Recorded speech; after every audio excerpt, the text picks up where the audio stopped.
మన పెద్దవాళ్ళు పండు, కూరగాయలు ఏవైనా సరే చెట్టుకు చూసి చేత్తో ముట్టుకుని అది ఎలా ఉందో చెప్తారు కదా! అలా ఎలా చెప్పగలరు?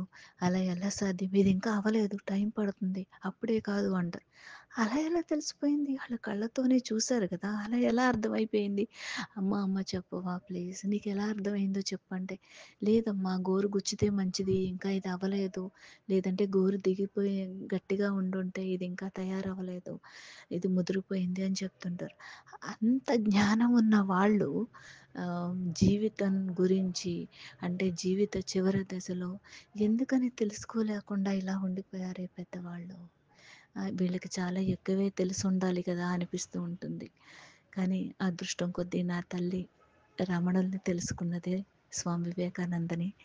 తన జన్మ ఆనందంగా పూర్తయింది.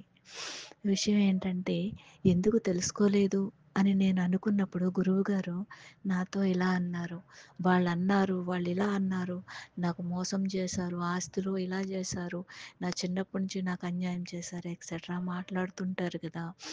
వాళ్ళు కోపావేశాలతో ఊగిపోవడానికి సమయం సరిపోలేదు. ఇలా కాదు, ఇది కాదు, నాకు ఇవ్వాలన్నా, అది రావాలన్నా, పోవాలన్నా నాకు రాసిపెట్టి ఉండాలి. అందులో భగవంతుడనేవాడున్నాడు. నాకే ఎందుకిలా జరిగింది? నాకే ఎందుకిలా అవుతోంది? అని ప్రయత్నం ఎవరు చెయ్యలేదు. అలా చెయ్యకపోగా ఓర్వలేనితనంతో కుళ్ళిపోతూ, ఏడుస్తూ చేస్తున్నాడు అనే మాటలు అనిపించుకోవడం, సమాజంలో ఆహ్, హీనమైన గుణాలుగా గుర్తించబడటం జరిగింది. చివరికి దురదృష్టం ఏంటంటే, జీవితకాలం ఒకరిని అనుకుంటూ, ఒకరిని నింద వేస్తూ జీవితమంతా పూర్తయిపోయింది. అది వాళ్ళతో సరిపోకుండా వాళ్ళ కుటుంబ సభ్యులు అందరూ అశాంతికి లోనవుతారు. ఇది అందరిలోనూ జరిగేదే.